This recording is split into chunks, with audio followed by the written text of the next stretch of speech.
He was crying in my kitchen when he asked for the house, not sobbing, but those quiet, careful tears that men sometimes let slip when they want something they shouldn't.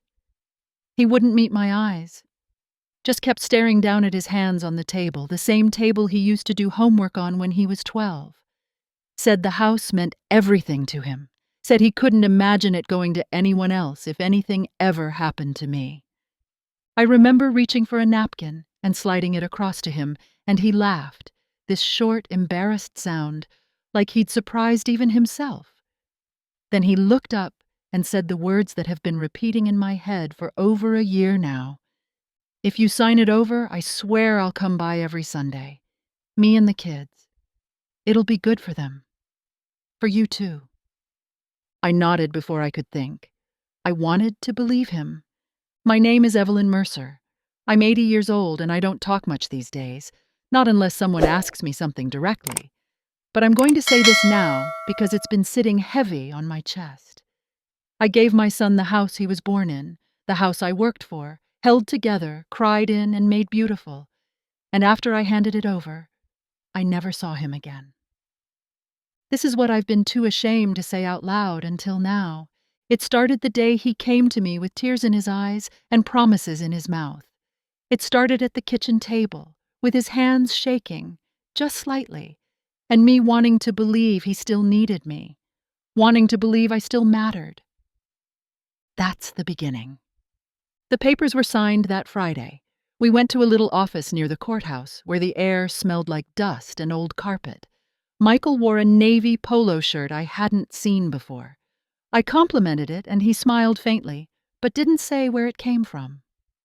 There was a young man behind the desk with a tie too wide for his neck, who tried to explain the paperwork to me, the legal terms and implications, but Michael gently cut him off and said, "She's fine.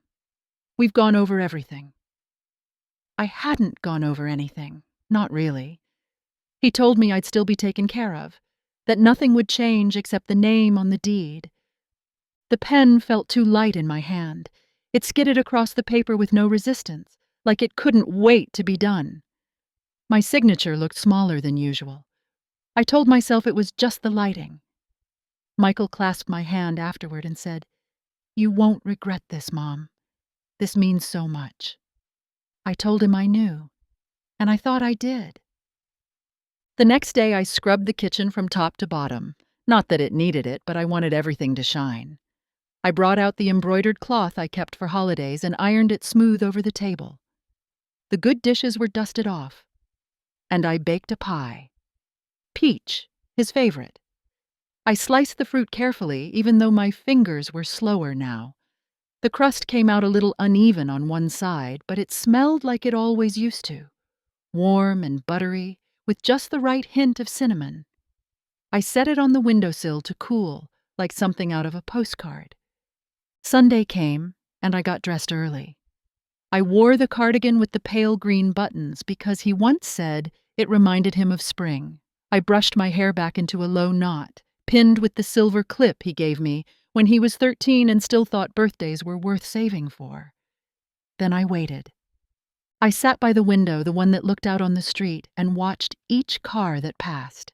Every time tires slowed or a door opened, my heart picked up a little. I told myself they must be running behind.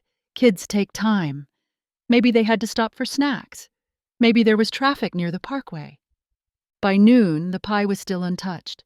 I moved it to the kitchen counter, then back to the table again. I adjusted the napkins, refolded them, re-poured the lemonade because the ice had melted and left it watery.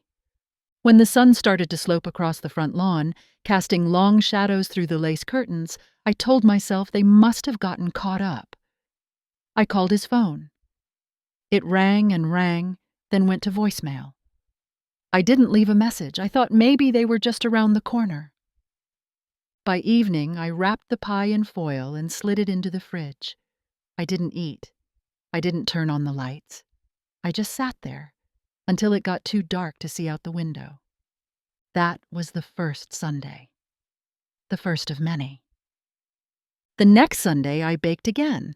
This time it was apple with a brown sugar crumble on top, a recipe from my sister that always turned out well. I even picked up a pint of vanilla ice cream just in case the kids came and wanted something sweet. I set the table again, not as formal this time, but enough to make it feel like something special. I wore the same cardigan, though I noticed a loose thread near the wrist. I tucked it in and told myself it didn't matter. I waited at the window just like before. Fewer cars passed that day, and none of them slowed. Around noon, I called again, straight to voicemail. I didn't leave a message that time either. I thought about texting, but the last time I did that, it took him 4 days to reply. And even then, it was just a thumbs up emoji. I remember staring at that tiny yellow hand and not knowing what to do with it. I wrapped the pie again. The fridge was starting to look like a bakery, each dish covered and untouched. I thought about bringing some to the neighbors, but I didn't want to answer any questions. I didn't want to explain why I kept baking for someone who never showed up. By the 3rd week, I stopped setting the table. I still baked, blueberry that time, but I left it in the kitchen. I sat by the window without the cardigan, wearing my usual house clothes. I told myself I was just sitting to rest my back, not waiting, but I was. I kept checking the clock, kept glancing out at the driveway. A few weeks later, my friend Marlene came by with her daughter. They brought muffins and sat with me for a while. We talked about the weather, about the library sale, about how her granddaughter was learning piano. I didn't mention Michael. I didn't want pity in her eyes. I'd seen that look before, and it stays with you long after the conversation ends. But Marlene brought it up anyway, said she hadn't seen him around, asked if everything was all right. I smiled and said, "He's just busy with the kids. You know how it is." She nodded slowly, too slowly, and changed the subject. That night, I sat on the edge of my bed and held the phone for a long time. I thought about calling and telling him I missed him, that I understood if life got hectic, that I didn't need every Sunday, just a call now and then. But I didn't press the buttons. I just stared at the screen until it dimmed and went dark in my hand. The weeks began to blur. I still waited most Sundays, sometimes with a pie, sometimes with just coffee and a quiet heart. Every time I thought I was done hoping, something in me would light up at the sound of tires on gravel or a door slamming outside. Every time, it wasn't him. And every time, the hope wore a little thinner. I still have the envelope. It sits in a drawer near my bed, beneath a stack of church bulletins and old birthday cards. The papers are inside, folded neatly, crisp as the day I signed them. Every now and then I take them out and look at my signature. It sits there, clean and final, as if I had known exactly what I was doing. But the truth is, I didn't understand half of what I was signing. I trusted Michael when he said it was all standard, that it was just to make sure things were simpler if something happened to me, that I'd still be able to live in the house until I didn't want to anymore. The lawyer tried to explain, but Michael brushed him off, smiling that charming smile he's always had when he wants something. I remember the lawyer hesitating, his hand hovering over the papers, and then Michael saying, "We're fine. It's all good. She's just formalizing what we already agreed on." I nodded because I didn't want to make a scene. I didn't want to seem suspicious of my own son, but now, late at night, I replay that moment more than I care to admit. I hear the lawyer's voice, soft and slightly unsure, and I wonder what he would have told me if I had asked him to go over the fine print. I never did. I just smiled and signed and thought about how proud Michael looked. He kept calling me generous, kept saying I was giving the kids their childhood home, that it would be a gift, something stable, something no one could take from them. I didn't ask what that made me. I was the one who kept it together all those years. I paid the mortgage when his father walked out. I fixed broken pipes with money I didn't have. I stayed. But now it was his. On paper. In law. And the only thing I kept was a drawer with a sealed envelope I couldn't bring myself to open again. The apartment I live in now is small but manageable. 1 bedroom, a narrow kitchen, and a window that looks out onto a parking lot. The air smells different here. The walls are thinner. I can hear my upstairs neighbor's television through the ceiling most nights, but I don't complain. I'm not the complaining kind. I just sit with my tea and think about all the times I could have asked a question, but didn't. All the times I nodded and said yes because I didn't want to seem difficult. Women of my generation were taught to make peace, not waves. It was only a few months ago that I realized the truth. I don't live in that house anymore because I gave it away without knowing what I was giving up. Michael didn't trick me with lies. He tricked me with love, or what looked enough like love to make me sign something I didn't understand. And I don't think he'll ever ask how I'm doing in this little apartment. I don't think he wonders. It's strange how a place can stay warm in your memory long after it has gone cold. I used to dream about the house almost every night. I'd see the living room lit with that golden late afternoon light, the kind that softened the edges of everything. I'd be standing at the stove, stirring something, while the smell of onions and rosemary filled the air. I'd hear the screen door creak and then slam as Michael came in with muddy shoes, his cheeks red from the cold. He'd toss his backpack by the door, and I'd scold him half-heartedly, already reaching for a rag to wipe up after him. In the dream, I never minded. In the dream, he stayed. Now, the house only visits me in pieces. I'll see the porch light flickering or the wallpaper peeling by the stairwell, and something tightens in my chest. It's not grief exactly. It's something quieter, a kind of distant ache, like remembering the face of someone who doesn't remember you. 14 months have passed since I gave it to him. 14 months of silence. No calls, no visits, not even a birthday card. I spent the first few trying to come up with reasons. Maybe they were remodeling. Maybe he had work trouble. Maybe the kids were just overwhelmed with school and activities. I let myself believe that for a while, even smiled when a neighbor mentioned seeing him drive by. But he never stopped. Eventually, I stopped waiting. The pies stopped too. The recipe cards stayed in the drawer. I started using paper plates and eating dinner at the counter, not bothering to set the table anymore. There's no point setting a place for someone who's not coming. Some nights, I would sit by the window in my apartment and look down at the parking lot, lit orange under the street lamp, and pretend I was looking out at my old front yard. The one with the rose bushes I planted the year Michael turned 10. He gave me a small shovel and a packet of seeds wrapped in ribbon, said he wanted something pretty in the yard for me. They bloomed once, bright pink and soft to the touch. I wonder if they're still there, or if someone tore them out. I wouldn't know. I haven't been back. But the silence speaks. Not with words, but with absence. The kind that fills up a room and presses on your ribs. I used to think quiet meant peace. Now I know better. Quiet can be heavy. Quiet can break your heart 1 hour at a time. It wasn't just a house I gave away, it was a history, a warmth, a place where every floorboard had a memory and every doorknob carried fingerprints from people I once loved. And now that house stands cold, not because winter came, but because he never did.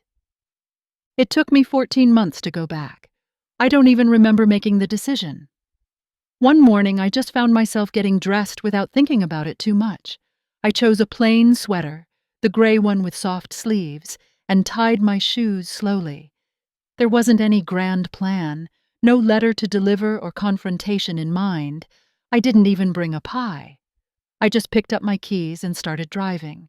The streets were familiar, though the trees looked taller and the houses somehow smaller. Time does that. It stretches and shrinks the things you thought would always stay the same. My hands gripped the wheel tighter as I turned onto our old block. His block now. I slowed down as I got closer, afraid of what I might see, and maybe even more afraid of what I wouldn't. When I pulled up across the street, I kept the engine running. I didn't park. Just idled there. The hum of the car the only sound.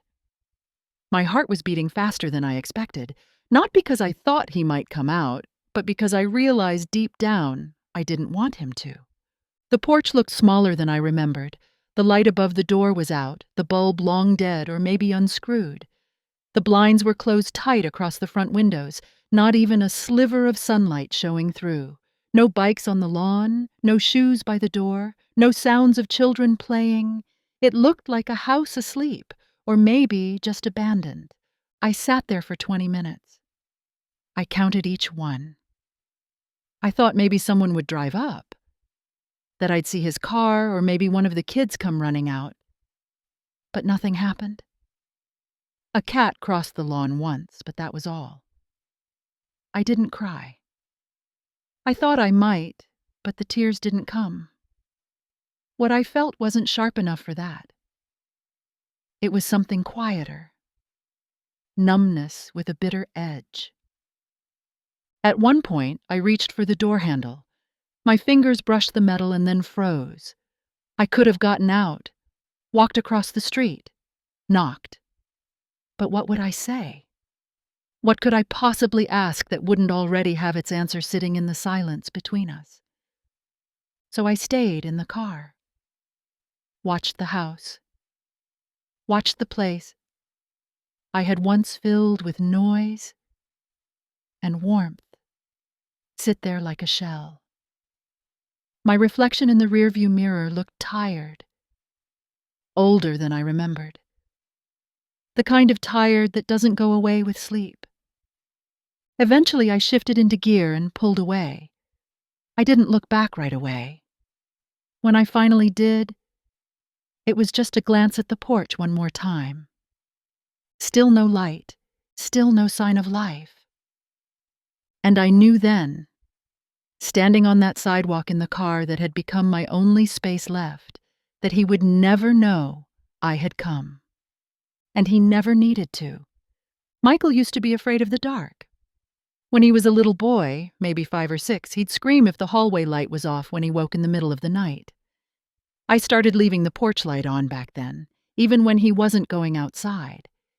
He said it made the house feel safer, like someone was always waiting for him.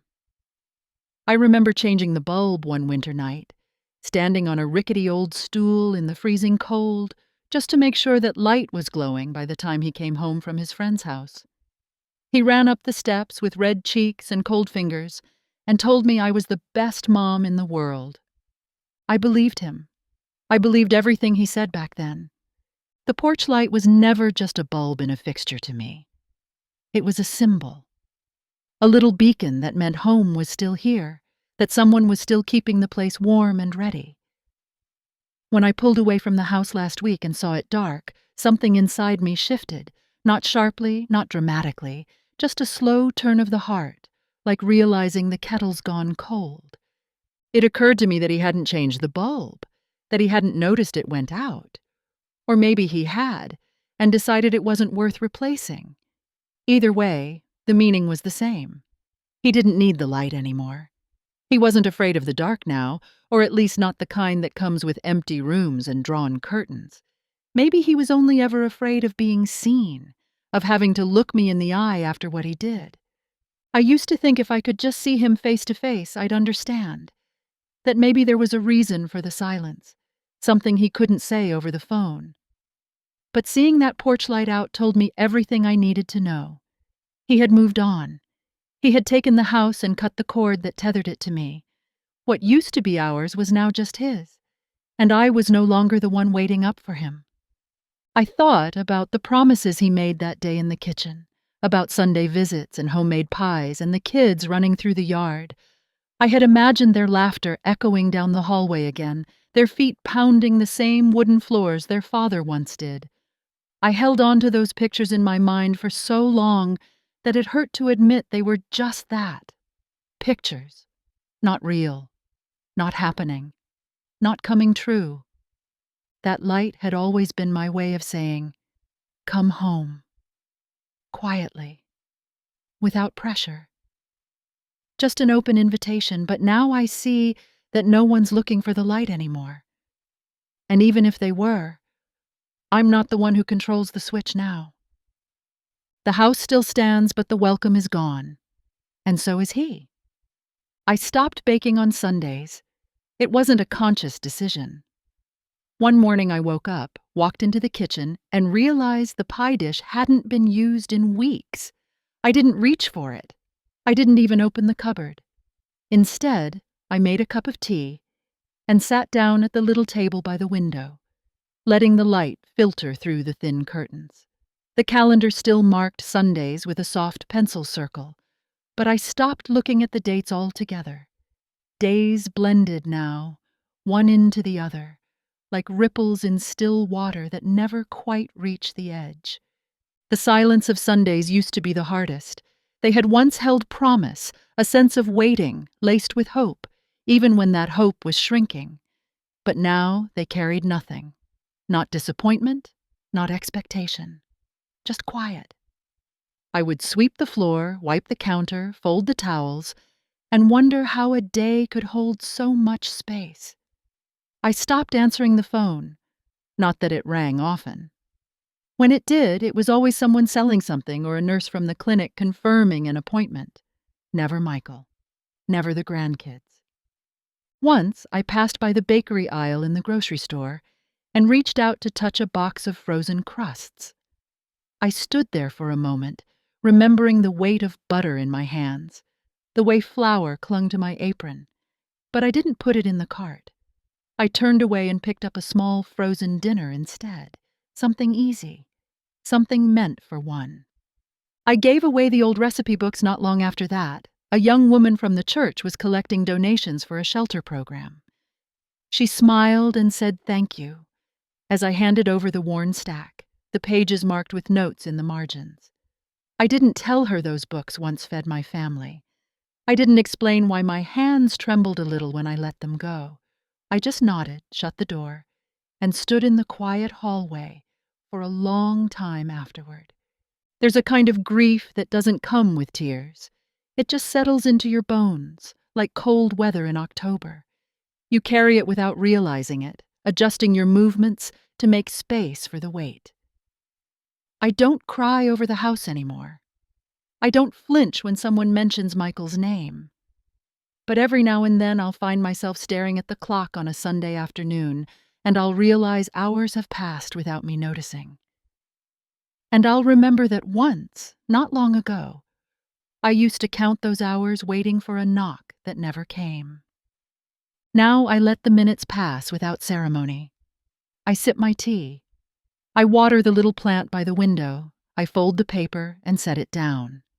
No pie on the counter. No plates on the table. The ritual is gone. And I've learned to live with the quiet it left behind.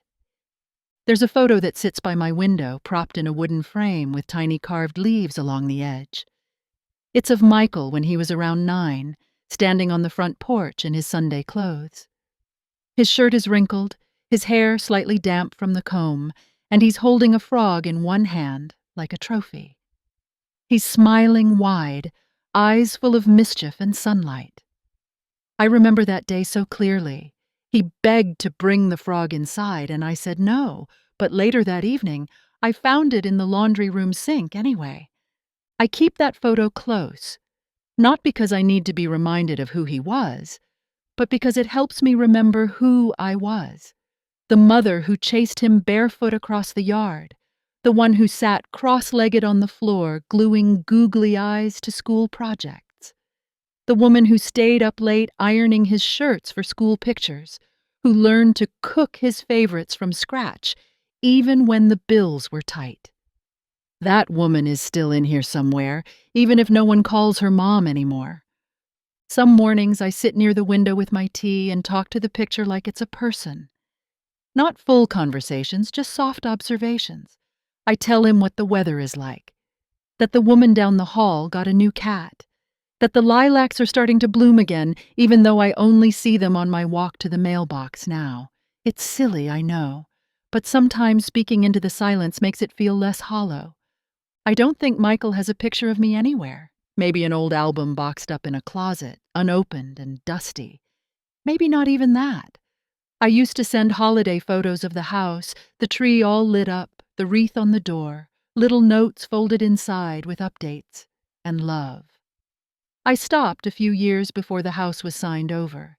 He never mentioned receiving them, never asked how long I kept the same decorations or whether I still made the paper angels with gold pipe cleaner halos. The photo in the frame stays steady, untouched by time. It does not ask for anything. It doesn't avoid eye contact or make promises it cannot keep. It just watches. I look at it and remember that porch, the scent of cut grass, the sound of children's feet on wooden steps. Sometimes I think about taking it down, tucking it away in a drawer so I don't have to look anymore. But I never do. It belongs right there, beside the window that no longer waits for visitors. It keeps me company in the quiet. And in its own way, it tells the truth, even when no one else will. There's a pattern to it all, once you start looking. I used to think this silence, this distance, was something that crept up out of nowhere. That it happened after I gave him the house, like a sudden shift in the wind.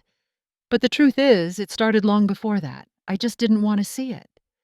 I remember the first time Michael asked for money. He was in his 20s, fresh out of school, full of plans and confidence.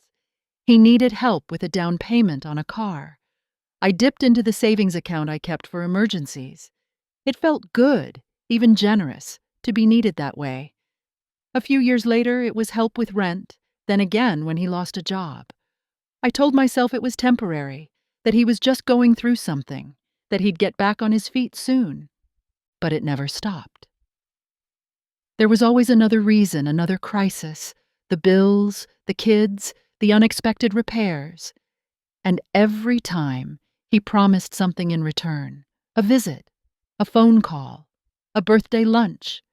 I clung to those promises like lifelines, convinced that if I just gave a little more, he would come back to me, not just physically, but emotionally.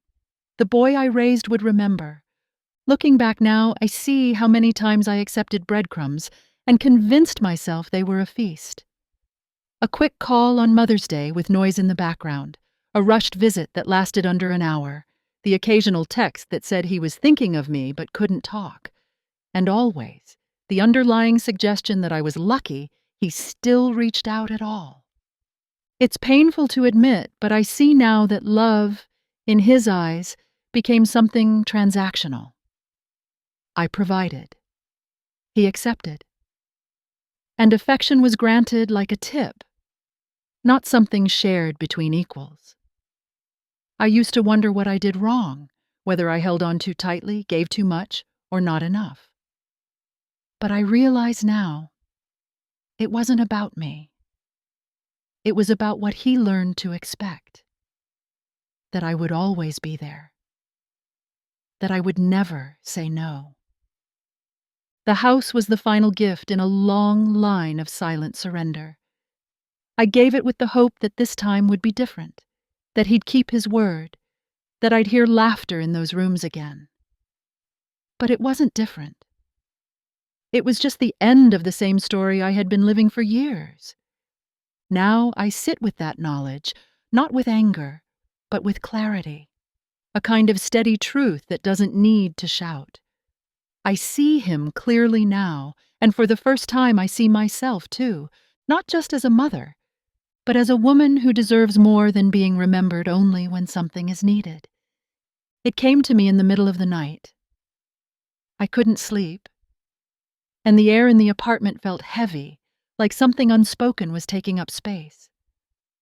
I got up without turning on the light, padded across the carpet in my slippers, and sat down at the little desk in the corner.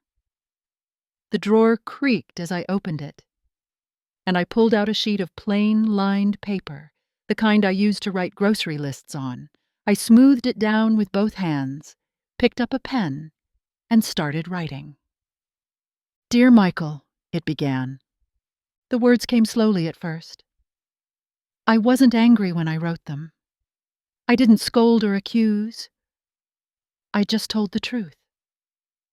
I told him I had waited, that I had believed every word he said at my kitchen table, that I signed the house over, not because I had to, but because I thought it would bring us closer again. I told him I baked pies and sat by the window and watched the seasons turn without a single knock on my door. I didn't write it to make him feel guilty. I don't believe in forcing remorse. You either carry it on your own or you never will.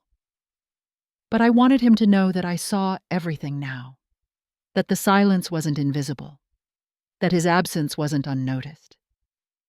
I wrote about the photo on the windowsill, the dead porch light, the recipe books given away. I wrote about the quiet Sundays and the way my body had adjusted to the weight of being forgotten. When I finished, I folded the letter neatly and slid it into an envelope. I didn't write his name on the front. I didn't seal it. I simply placed it behind the photo frame, tucked between the back panel and the image of his young face, smiling on that old porch. It sits there now, close but hidden, like all the words I never said out loud. I don't plan to send it. There's nothing in it that would change him, nothing he hasn't already chosen to ignore. But it matters to me that it's written, that the truth, at least once, found its way to the page. Sometimes, when the light comes through the window just right, I glance at that frame and think of the letter inside. It's not a declaration. It's not revenge. It's a record, a quiet confession from a woman who gave everything and finally let herself name what it cost. Not for him, but for me. Sunday mornings are different now. I wake up without that old ache pressing against my ribs. I stretch, make my tea, and dress without urgency. Then I leave the apartment and walk 3 blocks to the library, where I volunteer for a few hours, reading stories to children whose eyes still widen at the sound of magic words. Some of them call me Miss Evelyn. One little girl insists on holding my hand when I read. She reminds me of a younger version of myself, before marriage and mortgages and motherhood turned my days into lists. At first, I worried I wouldn't know how to speak to children anymore, that my voice would crack, or that I'd read too slow. But the moment I opened the first book and saw their faces tilt toward mine, eager and unguarded, something inside me softened. I remembered the rhythm of telling stories, the way a pause could create wonder, the way a whisper could quiet a room. They listen. They laugh. They ask questions. Sometimes they hug me without asking. And when I walk home afterward, I carry the warmth of those small hands and curious eyes in my chest, like a secret. The library doesn't ask much of me. I sign my name on a clipboard and show up on time. No one expects me to bake pies or fill empty spaces with apologies. I don't have to explain who I used to be. I just read. I just exist. And for the first time in a long time, that feels like enough. On the way back to my apartment, I pass by a small flower stand. I sometimes buy a single stem, just one, and place it in an old jam jar by the window. Not for anyone else to admire, just for me. It makes the room feel lighter, like someone thought to bring a little beauty into the ordinary. There are still moments when I remember the silence. It hasn't vanished, but it no longer defines my Sundays. I've given that day a new meaning, not with grandeur or ceremony, but with gentle, quiet choice. I no longer wait for the phone to ring. I no longer glance out the window hoping to see headlights pull into a driveway that no longer belongs to me. I have new rituals now, small but sincere. They don't fill the void completely, but they carry me forward with grace. And I've learned that peace doesn't come all at once. It builds slowly, in the spaces you reclaim for yourself.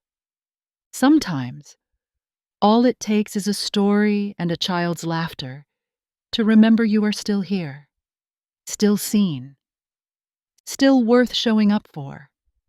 I drove past the house one last time a few weeks ago.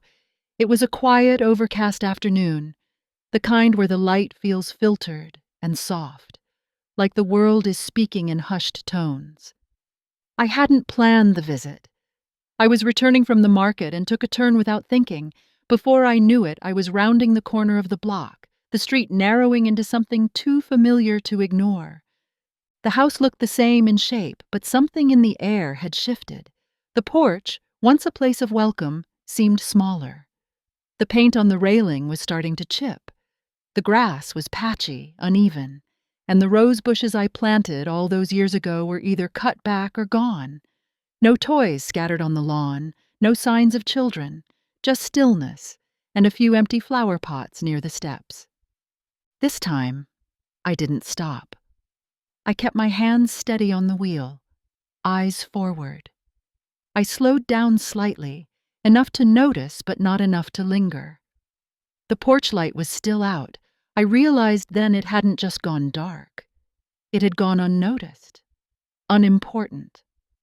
I thought I might feel something sharp when I saw it again, some old wound reopening, but instead, I felt a strange calm.